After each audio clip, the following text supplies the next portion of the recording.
С 6 по 8 июня в подмосковном Ногинске на базе спасательного центра МЧС России проходил 11-й международный салон «Комплексная безопасность-2018». Приветственный адрес организаторам, участникам и гостям салона направил президент Владимир Путин. Открыл салон первый заместитель министра по чрезвычайным ситуациям России Александр Чуприян. Уважаемые друзья, приветствуем вас по случаю открытия международного салона средств обеспечения «Комплексная безопасность-2018 год». За прошедшее время ваш представительный форум зарекомендовал себя как авторитетная площадка для демонстрации новейших достижений индустрии безопасности. Отмечу, что предупреждение аварий, обеспечение эффективной защиты населения и территорий от природных и техногенных угроз напрямую влияет на качество жизни и благополучие людей. Салон традиционно стартовал масштабными учениями. В нем приняли участие почти 1000 человек и было задействовано более 150 единиц техники. В их числе 11 воздушных судов, беспилотные летательные аппараты, специализированные роботехнические комплексы. Вместе с российскими спасателями свое профессиональное мастерство продемонстрировали спасатели из 12 зарубежных стран, в том числе представители МЧС Абхазии. Абхазские спасатели отрабатывали ликвидацию после дорожно-транспортного происшествия.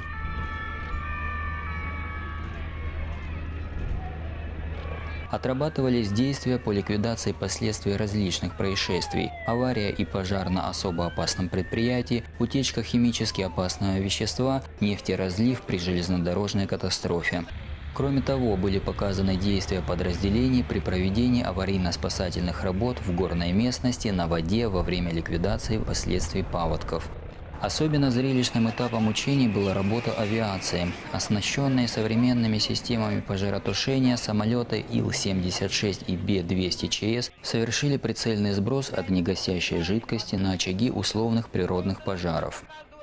Абхазскую делегацию на форуме возглавлял министр по чрезвычайным ситуациям Абхазии Лех Вициня. Здесь ребята набирают определенный опыт, не только опыт, это и обмен информацией, план взаимодействия.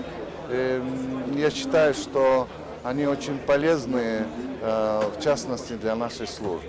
В рамках международного салона «Комплексная безопасность-2018» состоялась встреча глав МЧС России и Абхазии Евгения Зиничева и Льва Квициния. Глава Абхазского спасательного ведомства поблагодарил российского коллегу за помощь и поддержку, которую все эти годы оказывали российские спасатели своим коллегам из Абхазии. Министры обсудили дальнейшее развитие двусторонних отношений. Особый интерес у специалистов и гостей салона вызвали представленные в выставочных павильонах уникальные образцы пожарно-спасательной техники и оборудования, современные инновационные технологии, применяемые при ликвидации чрезвычайных происшествий. Здесь самые лучшие технологии по защите спасателей и пожарных, по техническим средствам разведки, также по обеспечению безопасности в плане ведения аварийно-спасательных работ, новейшие технологии по гидравлическому оборудованию, пожарной экипировки. Мы надеемся, что в ближайшем времени эти технологии дойдут и до нас. По словам организаторов, салон «Комплексная безопасность-2018» посетили более 30 000 человек.